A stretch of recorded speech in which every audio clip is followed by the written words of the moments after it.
இன்றைக்கி நம்ம என்ன பார்க்க போகிறோம் அப்படின்னு பார்த்தீங்கன்னா, ஆர்ஆர்பி குரூப் டிக்கான ப்ரீவியஸ் இயர் கொஷின்ஸை நம்ம அனலைஸ் பண்ண போகிறோம் ரெஸ்பெக்டிவ் டு சயின்ஸ். ஓகேவா? சயின்ஸில் குறிப்பாக இன்றைக்கி ஃபிசிக்ஸில் இருக்கக்கூடிய ப்ரீவியஸ் இயர் கொஷின்ஸ் ஃபுல்லாத்தையும் நம்ம பார்க்கலாம். அதில் முதல் கொஷினாக வந்து பார்த்திங்கன்னா, என்ன சார் எந்த மாதிரியான கேள்விகள் சார் கேட்குறாங்க அப்படின்னு பார்த்தீங்கன்னா, SI units system of international, குறிப்பாக சர்வதேச அளவில் ஏற்றுக்கொள்ளப்பட்ட அளவீடுகள் முறையை பற்றி எனது உங்களுக்கு கேள்விகள் வரலாம்.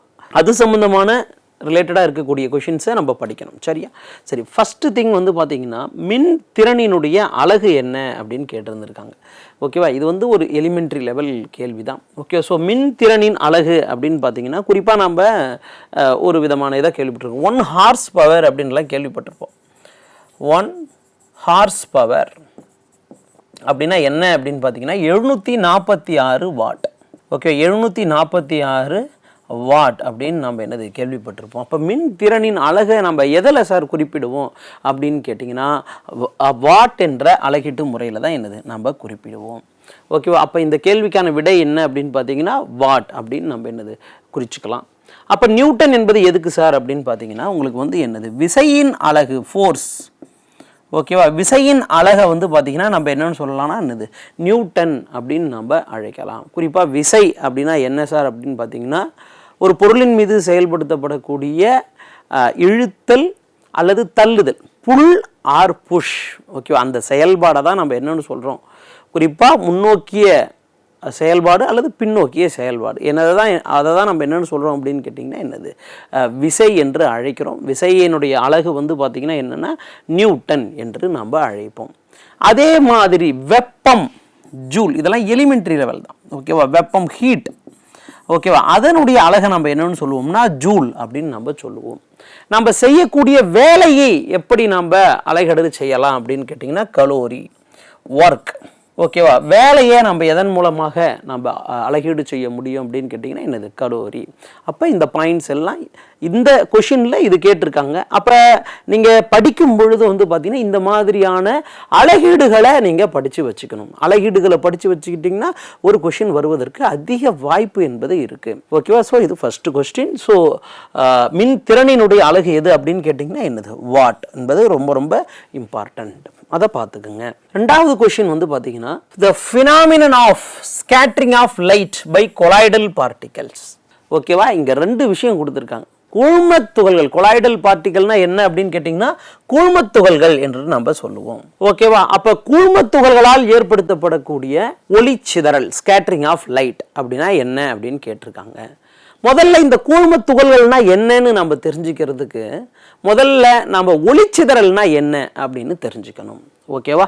ஸ்கேட்டரிங் ஆஃப் லைட்னா என்ன அப்படின்னு தெரிஞ்சுக்கணும். ஓகேவா? ஸ்கேட்டரிங் ஆஃப் லைட் அப்படின்னு நம்ம எடுத்துக்கிட்டோம்னா குறிப்பாக ஒரு ஒளியை நம்ம எடுத்துக்கிறோம். உங்களுக்கு தெரியும், ஒளி என்பது அலைப்பண்பையும் பெற்று காணப்படுது, துகள் பண்பையும் பெற்று காணப்படுது அப்படின்னு தெரியும். ஓகேவா? அப்போ ஒரு ஒளிக்கதிரானது ஓகேவா வேறொரு துகளின் மீது படும் பொழுது ஓகேவா அங்கே என்ன சார் நடக்குது அப்படின்னு பார்த்தீங்கன்னா, இது அனைத்து திசைகளிலும் சிதறலடிக்கப்படுகிறது. எது? அந்த ஒளி அனைத்து திசைகளிலும். Okay, in all direction it has been scattered. அதை தான் நம்ம என்னன்னு சொல்கிறோம், ஒளி சிதறல்னு சொல்கிறோம். அதுவே ஒரு ஒளியானது ஒரு கண்ணாடி பிம்பத்தின் மீது செல்லும் பொழுது ஓகேவா அதன் மீது பட்டு எந்த திசையில் படுகிறதோ அதே திசையில் மறுபடியும் வந்து பார்த்தீங்கன்னா திருப்பி விடப்படுமே. ஆனால் அதை வந்து நம்ம என்னன்னு சொல்கிறோம் அப்படின்னு பார்த்தீங்கன்னா லைட் ரிஃப்ளெக்ஷன், ஒளி எதிரொலிப்பு அப்படின்னு நம்ம சொல்கிறோம். இதெல்லாம் லைட் என்ற சாப்டர்ல உங்களுக்கு இருக்கக்கூடியது. ஓகேவா? அதுவே ஒரு ஒளிக்கதிரானது, இதை வந்து நம்ம என்னன்னு சொல்கிறோம், லைட் ரிஃப்ளெக்ஷன். அதுவே ஒரு ஒளிக்கதிரானது இரண்டு வெவ்வேறான ஊடகங்களின் வழியாக செல்லும் பொழுது, டூ டிஃப்ரெண்ட் மீடியம். அப்படின்னா என்ன அர்த்தம்? ரெண்டு வெவ்வேறான மீடியம்னா அதோட டென்சிட்டி மாறுபடுது. இது ஒரு முதல் மீடியம்னு வச்சுக்கோங்க, இதை ஏர்னு வச்சுக்கிங்க, இதை வாட்டர்னு வச்சுக்கிங்க. ஓகே, இதை ஏர் இல்லை வாட்டர்னு வச்சா இதோட டென்சிட்டியும் மாறும். இதோட டென்சிட்டி 1, இதோட டென்சிட்டி 2ன்னு வச்சுக்கோங்க. அப்போ density 1 is not equal to density 2. அதனால தான் இரண்டு வெவ்வேறான ஊடகங்கள் அப்படின்னு சொல்கிறோம். அப்போ ஒரு ஒளிக்கதிர் இரண்டு வெவ்வேறான ஊடகங்கள் வழியாக செல்லும் பொழுது அது நேர்கோட்டு பாதையில் செல்லாது. உங்களுக்கு தெரியும், ஒளியினுடைய ஒரு பண்பு என்ன சார் அப்படின்னு கேட்டீங்கன்னா, ஒளியானது ஒரே ஊடகத்தில் செல்லும் பொழுது எப்படி செல்லும்? நேர்கோட்டு பாதையில் செல்லும் அப்படின்னு உங்களுக்கு தெரியும், ஒரே ஊடகத்தில் இருக்கும் பொழுது. ஆனால் இது இரண்டு வெவ்வேறான ஊடகங்கள் வழியாக கடந்து செல்லும் பொழுது ஓகேவா? அங்கு அது நேர்கோட்டு பாதையை தேர்ந்தெடுக்காது, அதனுடைய நேர்கோட்டு பாதையிலிருந்து சற்று விலகி செல்லும்.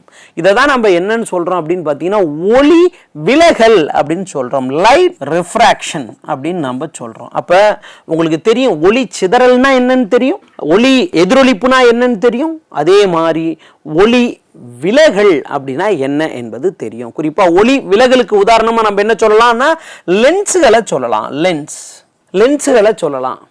ஓகே, அதே மாதிரி லைட் ரிஃப்ளெக்ஷனுக்கு நம்ம என்ன சார் சொல்லலாம் அப்படின்னு பார்த்தீங்கன்னா மிரர்ஸ். ஓகேவா? இதை பற்றியெல்லாம் படிக்கணும், கேள்விகள் வரும். ஓகே, மிரர்ஸை பற்றி படிக்கணும், லென்ஸை பற்றி படிக்கணும், லென்ஸுடைய அப்ளிகேஷன்ஸை பற்றியெல்லாம் நீங்கள் படிக்கணும். ஓகே, அதனுடைய பயன்பாடுகள்லாம் என்ன என்பதை நம்ம படிக்கணும். சரியா? அதற்கடுத்து லைட் ஸ்கேட்டரிங். இந்த 3 கான்செப்ட் இந்த லைட்ன்ற இதில் வந்து பார்த்தீங்கன்னா என்னது நம்ம முக்கியமாக பார்க்க வேண்டியிருக்கு. குறிப்பாக இந்த கேள்வியில் என்ன கேட்டிருக்காங்க அப்படின்னு பார்த்தீங்கன்னா லைட் ஸ்கேட்டரிங் அப்படின்றத பற்றி கேட்டிருக்காங்க. கூழ்மத் துகள்களின் வழியாகவும் லைட் ஸ்கேட்டர் ஆகிறப்ப என்ன நடக்கும் அப்படின்றத கேட்டிருக்காங்க.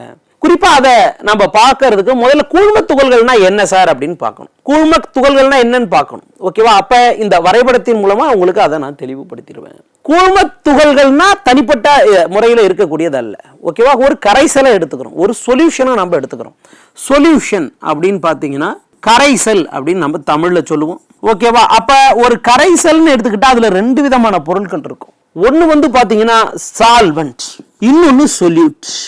சால்வெண்ட்னா கரைப்பான், சொல்யூட்னா கரைபொருள். கரைபொருள் அப்படின்னு அர்த்தம். குறிப்பா இப்ப வந்து ஒரு உப்பை எடுத்து தண்ணியில கரைக்கிறீங்கன்னா தண்ணி என்பது கரைப்பான், நீர் என்பது கரைப்பான், உப்பு என்பது வந்து கரையக்கூடிய பொருள், அதான் அது கரைபொருள் அப்படின்னு நம்ம சொல்றோம், சொல்யூட் அப்படின்னு சொல்றோம். அப்ப இந்த கரைசல்களை நம்ம 3 வகையா பிரிச்சு கொள்ளலாம். எதன் அடிப்படையில் சார் அப்படின்னு கேட்டீங்கன்னா அந்த சொல்யூட்டோட சைஸ் அடிப்படையில், அந்த கரைசல்ல இருக்கக்கூடிய அந்த கரைகின்ற பொருள் இருக்கு இல்லையா, அதனுடைய சைஸ், அதனுடைய அளவீட்டின் அடிப்படையில் இந்த கரைசல்களை சொல்யூஷனையும் நம்ம எத்தனையா பிரிக்கலாம்? 3ஆ பிரிக்கலாம். அதுல முதலாவது சொல்யூஷன் என்னன்னா உண்மை கரைசல்கள், இரண்டாவது வந்து பாத்தீங்கன்னா தொங்கல் கரைசல், சஸ்பென்ஷன் சொல்யூஷன், மூன்றாவதாக நாம எதை சார் எடுத்துக்கலாம்னா கூழ்ம கரைசல். நமக்கு கேட்டிருக்கக்கூடிய கேள்வி தான் கூழ்ம கரைசல். அப்ப எது உண்மை கரைசல், எது கூழ்ம கரைசல், எது தொங்கல் கரைசல் அப்படின்னு தெரிஞ்சதுன்னா, அதாவது suspension solution, true solution and colloidal solution எது அப்படின்னு தெரிஞ்சுன்னா எதன் அடிப்படையினா அங்க இருக்கக்கூடிய அந்த சொல்யூட்ஸ் கரைபொருள்களினுடைய அளவின் அடிப்படையில்.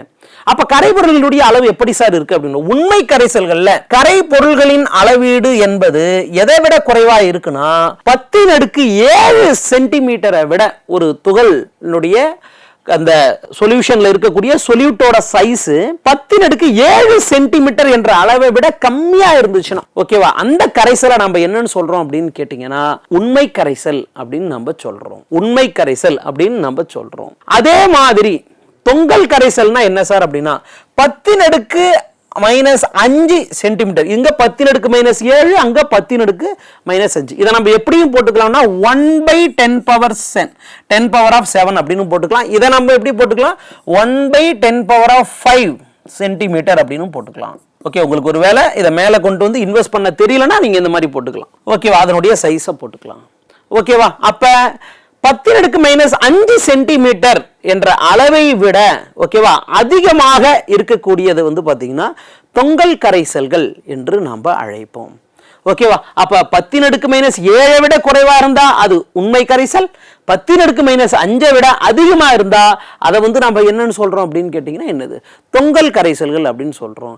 அப்ப இது ரெண்டுக்கு நடுவில் இருக்கக்கூடிய சைஸ், குறிப்பா 10⁻⁻7 சென்டிமீட்டர் இருந்து 10⁻⁻5 சென்டிமீட்டர் என்ற இந்த அளவீடுகள்ல இருக்கக்கூடிய அந்த துகள்களை கொண்ட அல்லது அந்த கரைபொருள்களை கொண்ட கரைசலை தான் நம்ம என்னன்னு சொல்லுவோம் அப்படின்னு கேட்டீங்கன்னா கூழ்ம கரைசல் அப்படின்னு அழைப்போம். ஏன்னா இந்த சொல்யூஷனை பத்தி தெரிஞ்சுக்காம உங்களால அதுல இருக்கக்கூடிய ஸ்கேட்டரிங்கை பத்தி என்ன பண்ண முடியாது, தெரிஞ்சுக்க முடியாது. ஓகேவா, அப்ப இந்த 3 பொருட்களின் வழியாகவும் ஒளியை பாய்ச்சும் பொழுது, ஓகே, ஒளியை செலுத்தும் பொழுது குறிப்பா இந்த கூழ்ம துகள்களின் வழியாக இந்த ஒளியின் பாதையானது நமக்கு புலப்படும். அதற்கு காரணம் என்ன அப்படின்னு கேட்டீங்கன்னா 10⁻⁻7 சென்டிமீட்டர் இருந்து 10⁻⁻5 சென்டிமீட்டர் என்ற அளவில் இருக்கக்கூடிய இந்த துகள்களோடு, ஏன்னா ஒளியும் வந்து பாத்தீங்கன்னா துகள் பண்பை பெற்று காணப்படுது, அலைப்பண்பையும் பெற்று காணப்படுது. அப்ப இங்க இருக்கக்கூடிய இந்த கொலாய்டல் பார்ட்டிகளோடு இந்த லைட் பார்ட்டிகள் மோதும் பொழுது ஓகேவா இங்க இருக்கக்கூடிய அந்த ஒளியானது அனைத்து பகுதிகளிலும் சிதறலடிக்கப்படுகிறது. ஓகேவா, அங்கே என்ன நடக்குது, லைட் ஸ்கேட்டர்ட் ஆகுது இன் ஆல் டைரக்ஷன். அதனால தான் அந்த கரைசல்களில் மட்டும் ஒளியின் பாதை என்பது வந்து பார்த்திங்கன்னா நமக்கு தெளிவாக தெரிகிறது. ஓகேவா, இதை தான் நம்ம என்னன்னு சொல்லுவோம் அப்படின்னு பார்த்தீங்கன்னா ஸ்கேட்டரிங் பை கொலாய்டல் பார்ட்டிகல்ஸ் அப்படின்னு நம்ம சொல்லுவோம். அந்த கேள்வியை தான் எங்கே கேட்டிருக்காங்க அப்படின்னு பார்த்தீங்கன்னா நமக்கு இங்கே கேட்டிருக்காங்க. ஓகேவா, அந்த கேள்வி தான் எங்கே கேட்டிருக்காங்க, நமக்கு இங்கே கேட்டிருக்காங்க. ஓகேவா, அப்போ இந்த கூழ்ம துகள்களில் நடைபெறக்கூடிய இந்த ஒளிச்சிதறலை என்னன்னு சொல்லுவோம் அப்படின்னு கேட்டிங்கன்னா டிண்டால் விளைவு என்று அழைப்போம். டிண்டால் எஃபெக்ட் என்றும் நாம் அழைப்போம். உங்களுக்கு இங்கே கொடுத்துருப்பாங்க டிண்டால் விளைவு என்றால் என்ன. கூழ்ம துகள்களின் வழியாக ஏற்படுத்தப்படக்கூடிய அந்த ஒளி சிதறலை தான் நம்ம என்னன்னு சொல்றோம்னா டிண்டால் விளைவு என்று அழைப்போம். அப்போ இந்த கேள்விக்கான விடை என்ன அப்படின்னு பார்த்தீங்கன்னா என்னது, டிண்டால் எஃபெக்ட். அப்போ மற்ற ஆப்ஷன்ஸையும் நம்ம பார்க்கணும். அந்த மாதிரி படித்தோம்னா மட்டும்தான் இதை எந்த ஆங்கிளில் இன்னும் வேறு வகையில் எப்படி கேள்விகள் கேட்கலாம் அப்படின்றத உங்களால் என்ன பண்ண முடியும், புரிஞ்சிக்க முடியும். அடுத்ததாக இருக்கக்கூடியது டோட்டல் இன்டர்னல் ரிஃப்ளெக்ஷன், முழு அக எதிரொலிப்பு. முழு அக எதிரொலிப்பு, இந்த முழு அக எதிரொலிப்பு எந்த கான்செப்ட்ல சார் வருது அப்படின்னு கேட்டீங்கன்னா லைட் ரிஃப்ராக்ஷன். Light refraction. ஓகேவா, அப்ப லைட் ரிஃப்ராக்ஷன்னா என்ன ஆல்ரெடி நம்ம சொல்லியிருக்கோம். இரண்டு வெவ்வேறான ஊடகங்களின் வழியாக, இங்க மிரர்லாம் யூஸ் பண்ணல நம்ம, எதிரொலிப்பின் ஒண்ணே நீங்க அங்க மிரர் யூஸ் பண்றாங்களோ அப்படின்னு நினைச்சிடக்கூடாது, தவறாக போயிடும். ஓகேவா, அப்ப இங்க என்ன சார் நடக்குது அப்படின்றத நம்ம பார்க்கணும். அப்ப நம்ம இதுல ரிஃப்ராக்ஷன்னா என்ன அந்த கான்செப்டை புரிஞ்சுக்கிட்டோம்னா நம்மளால என்ன பண்ண முடியும், டோட்டல் இன்டர்னல் ரிஃப்ளெக்ஷன்னா என்ன என்பதை நம்மளால ஈஸியா தெரிஞ்சுக்க முடியும். ஓகேவா, சோ அப்ப டோட்டல் இன்டர்னல் ரிஃப்ளெக்ஷன்னா என்ன அப்படின்றத பத்தி என்னது நம்ம இங்க உங்களுக்கு விளக்குறேன், நீங்க பாருங்க. ஓகேவா, சோ டோட்டல் இன்டர்னல் ரிஃப்ளெக்ஷன் அப்படின்னு நம்ம எடுத்துக்கொள்ளும் பொழுது ஓகேவா, சோ ரெண்டு விதமான செயல்பாடுகளை உங்களுக்கு ஞாபகத்துல இருக்கணும். ரெண்டு விதமான செயல்பாடுகள் ஞாபகம் இருக்கணும். என்ன சார் அப்படின்னு பார்த்தீங்கன்னா ஓகேவா, ஸோ இரண்டு வெவ்வேறான மீடியம் வந்து காணப்படணும். குறிப்பாக இந்த டோட்டல் இன்டர்னல் ரிஃப்ளெக்ஷன் எதில் செயல்படுது, எதில் முக்கிய பங்கு ஆற்றுது அப்படின்னு சொல்ற காணல் நீர் மிரேஜ் அப்படின்னு சொல்லுவாங்க இல்லையா. ஓகேவா, நீங்கள் ரொம்ப ஒரு வெயில் காலத்தில் ரொம்ப தூரம் ஒரு தார் சாலையின் வழியாக பயணப்படுது, ரொம்ப தூரத்தில் ரோட்லேயே தண்ணி இருக்கிற மாதிரி தோணும், அதுதான் காணல் நீர் அப்படின்னு சொல்லுவாங்க.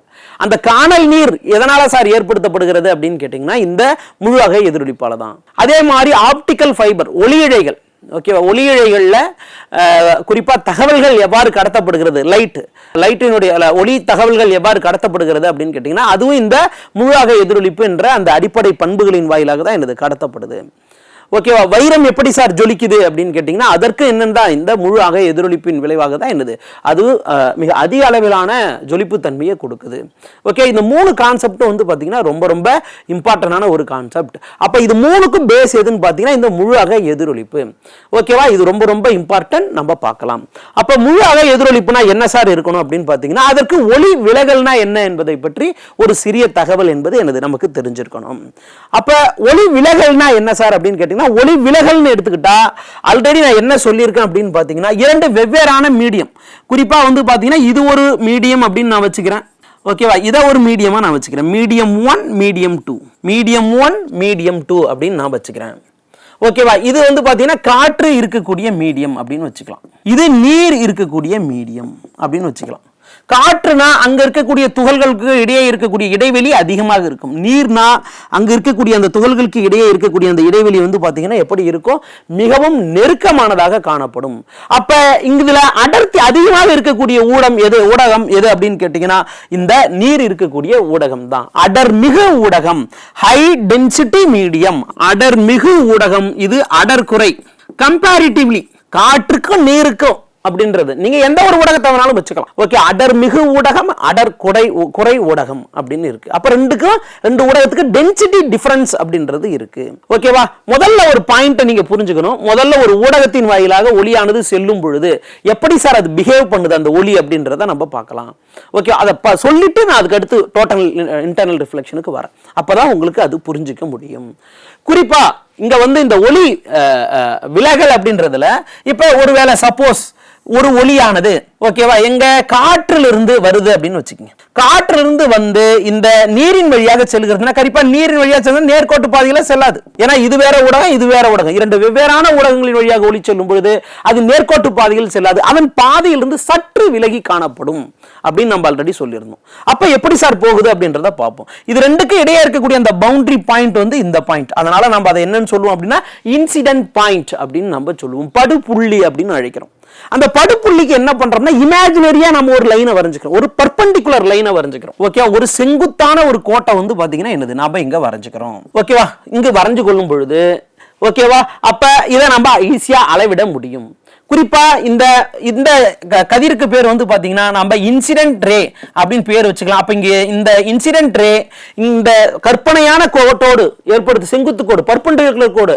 ஓகே, பர்பெண்டிகுலர் கோடுனா இது எத்தனை டிகிரி ஏற்படுத்துதுன்னு அர்த்தம், இந்த பாயிண்டோட 90 டிகிரியை ஏற்படுத்தக்கூடியது அப்படின்னு அர்த்தம். ஓகே, 90 டிகிரி ஏற்படுத்தக்கூடியது. அப்ப இந்த ஆங்கிளை வந்து பாத்தீங்கன்னா இன்சிடென்ட் ஆங்கிள்னு சொல்றோம். அதே மாதிரி இங்க போகக்கூடிய இந்த கதிர் இருக்கு இல்லையா, அது நேர்கோட்டு பாதையில செல்லாது. அப்ப இது ரெண்டு வழிகளில் செல்லலாம். எப்படி செல்லலாம் அப்படின்னு பாத்தீங்கன்னா, ஒன்று இப்படி செல்லலாம், இல்ல இந்த திசையை நோக்கி செல்லலாம்.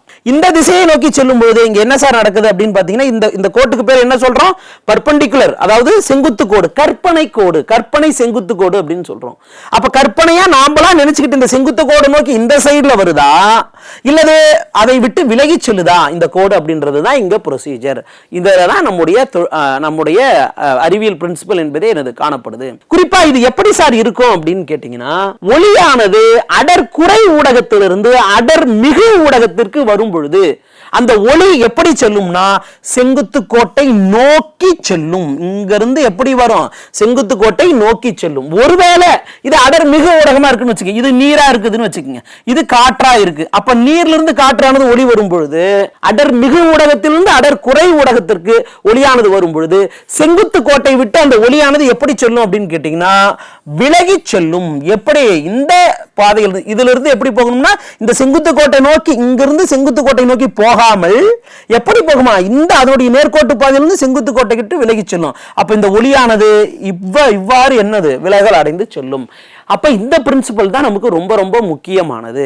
என்ன சார் பிரின்சிபல் அப்படின்னு கேட்டீங்கன்னா, ஒரு முழு அலை எதிரொலிப்பு டோட்டல் இன்டர்னல் ரிஃப்ளெக்ஷன் நடக்கணும் அப்படின்னா ஒளியானது கம்பல்சரியா அடர் மிகு ஊடகத்திலிருந்து அடர் குறை ஊடகத்துக்கு தான் வரணும். ஓகேவா, அடர் மிகுல இருந்து அடர் குறைக்கு தான் வரணும். ஓகேவா, அப்ப இதுதான் first condition. Total internal reflection நடக்கணும்னா ஒளியானது எங்க இருந்து எங்க வரணும், அடர் மிகு ஊடகத்திலிருந்து அடர் குறை ஊடகத்துக்கு வரணும். இது இருந்தாதான் உங்களுக்கு டோட்டல் இன்டர்னல் ரிஃப்ளெக்ஷன் நடக்கும், இல்லனா நடக்காது. ஓகேவா, அப்ப அடர் மிகு ஊடகத்தில் இருந்து அடர் குறை ஊடகத்திற்கு வரணும். First condition. அப்ப இந்த படத்தை மறுபடியும் நான் ஒரு முறை வரைகிறேன். ஓகேவா, உங்களுக்கு டோட்டல் இன்டர்னல் ரிஃப்ளெக்ஷன் என்னன்றதை நான் உங்களுக்கு சொல்லிடுறேன். இதை வச்சுதான் நிறைய கேள்விகள் என்பது கேட்கப்படுது. ஓகேவா, அப்ப நான் இங்க வரைகிறேன், அந்த பாயிண்ட்டை நான் இங்க வரைகிறேன். ஓகேவா, ஸோ அடர் மிகு ஊடகத்திலிருந்து அடர் குறை ஊடகத்திற்கு வரணும் என்பது ஓகே. அப்ப மறுபடியும் நான் இதை உங்களுக்கு வரைகிறேன். ஓகேவா, அப்ப இதை நம்ம என்னன்னு வச்சுக்கலாம், அடர் மிகு ஊடகம்னு வச்சுக்கலாம், இதை அடர் குறை அப்படின்னு வச்சுக்கலாம். நான் லைட்டை எப்படி நான் இங்க இருந்து செலுத்துறேன், அடர் மிகு ஊடகத்திலிருந்து செலுத்துறேன். அப்ப அங்கேயும் என்ன நடக்கும் அப்படின்னு பாத்தீங்கன்னா, உங்களுக்கு என்ன நடக்குது, ஒரு இமேஜினரி லைனை நீங்க வரைங்க, படுபுள்ளியில ஒரு இமேஜினரி லைனை வரைகிறீங்க. ஓகேவா, அப்ப இங்க ஏற்படுத்தப்படக்கூடிய கோணத்தை நம்ம என்னன்னு சொல்றோம், ஆங்கிள் ஆஃப் இன்சிடென்ஸ், படுகோணம் என்று நாம அழைக்கிறோம். அப்ப இது அடர் மிகு ஊடகத்திலிருந்து அடர் குறை ஊடகத்துக்காக போகுது. அப்ப நேர்கோட்டு பாதையில செல்லுமா அப்படின்னு கேட்டீங்கன்னா எப்படி செல்லாது, இது இந்த குத்துக்கோட்டை நோக்கி இப்படி செல்லாது, இந்த டைரக்ஷன்ல போகாது. எப்படி போகும்னா இந்த டைரக்ஷன்ல தான் போகும். ஓகேவா, அப்ப குத்துக்கோட்டை விட்டு எப்படி செல்லும் அப்படின்னு, நேர்கோட்டை விட்டு எப்படி செல்லுதுன்னா விலகி செல்கிறது. இந்த குத்துக்கோட்டை நோக்கி செல்லாமல் எப்படி இதை விட்டு விலகி செல்கிறது. இதுதான் முதல் கண்டிஷன். ஓகேவா, அப்ப ரொம்ப ரொம்ப இம்பார்ட்டன்டான பாயிண்ட். இப்ப நான் இங்க என்ன சார் பண்றேன் அப்படின்னு பாத்தீங்கன்னா, ரெண்டாவதா இந்த படுகோணத்தை மேலும் நான் அதிகரிக்கிறேன். அப்ப நான் இப்படி கொண்டு வரேன், படுகதிரை நான் இப்படி கொண்டு வரேன். அப்ப இந்த கதிரை நம்ம என்னன்னு சொல்றோம், விலகு கதிர் அப்படின்னு நம்ம சொல்றோம். ஓகே, விலகு கதிர் ஆல்ரெடி நம்ம இது ஏற்படுத்தக்கூடிய ஆங்கிள் ஆஃப் ரிஃப்ராக்ஷன் அப்படின்னு சொல்லுவோம். அப்ப இந்த கதிரை வந்து பாத்தீங்கன்னா என்னது, ரிஃப்ராக்டிவ் ரே அப்படின்னு சொல்றோம். அப்ப இந்த விலகு கதிர் என்ன ஆகும், இப்படி வரும். ஓகே, அப்ப நான் இங்க படுகோணத்தை இன்க்ரீஸ் பண்ண இந்த விலகு கோணம் வந்து பாத்தீங்கன்னா என்னது, இன்க்ரீஸ் ஆகிக்கிட்டே வரும். ஓகேவா, இது சாய இன்க்ரீஸ் ஆகும். இதை நாங்க மேல ஏற்ற இது வந்து கீழே வந்து பாத்தீங்கன்னா என்னது, சாய்ந்து கொண்டே வரும். அப்போ ஒரு குறிப்பிட்ட பாயிண்ட்ல வந்து பாத்தீங்கன்னா நான் மேலும் உயர்த்தும் பொழுது ஒரு குறிப்பிட்ட பாயிண்ட்ல இந்த கதிர் வந்து பாத்தீங்கன்னா இங்க இந்த தளத்திலே வந்து அமைந்துரும். அப்படி தளத்தில் அமையும் பொழுது இங்க இருக்கக்கூடிய இந்த விலகு கோணத்தினுடைய மதிப்பு என்னன்னா 90 டிகிரி. இங்கே தான் நீங்கள் ரொம்ப ரொம்ப இம்பார்ட்டண்டான பாயிண்ட்டை பார்க்க போகிறீங்க. விலகு கோணத்தை ஆங்கிள் ஆஃப் ரிஃப்ராக்ஷனை 90 டிகிரியாக உருவாக்கக்கூடிய படுகோணத்தை நம்ம என்னன்னு சொல்லுவோம் அப்படின்னு பார்த்தீங்கன்னா, ஓகேவா, கிரிட்டிக்கல் ஆங்கிள் அப்படின்னு நம்ம சொல்லுவோம். மாறுநிலை கோணம் அப்படின்னு நம்ம சொல்லுவோம். ஓகேவா, மாறுநிலை கோணம் அப்படின்னு நம்ம சொல்லுவோம். ஓகேவா, அதாவது பாருங்க, விலகு கோணத்தை 90 டிகிரியாக உருவாக்கக்கூடிய படுகோணம். அப்ப இது ஃபர்ஸ்ட் பாயிண்ட்னு வச்சுக்கலாம், இத ரெண்டாவது பாயிண்ட்னு வச்சுக்கலாம், இத மூணாவது பாயிண்ட்னு வச்சுக்கலாம். மூணாவது பாயிண்ட்ல நான் மேலும் இன்க்ரீஸ் பண்றப்ப தான் இங்க எனக்கு ஒரு படுகோணம் கிடைக்கும். இந்த படுகோணத்தில் தான் நமக்கு வந்து எங்க கிடைக்குது, விலகு கோணம் 90 டிகிரியா கிடைக்குது. அப்ப விலகு கோணம் 90 டிகிரியாக உருவாக்கக்கூடிய படுகோணம், அதை தான் நம்ம என்னன்னு சொல்லுவோம் அப்படின்னு கேட்டீங்கன்னா கிரிட்டிக்கல் ஆங்கிள் அல்லது மாறுநிலை கோணம் என்று நம்ம அழைப்போம். இது ரொம்ப ரொம்ப இம்பார்ட்டன்டான பாயிண்ட். ஒரு முழு அக எதிரொலிப்பு இப்ப நான் மேலும் இன்க்ரீஸ் பண்றேன்னு வச்சுக்கோங்க, இதை இந்த படுகோணத்தை நான் மேலும் இன்க்ரீஸ் பண்றேன் அப்படின்னு வச்சுக்கீங்களேன், இதை வந்து 4ஆவதா நான் வச்சுக்கிறேன்.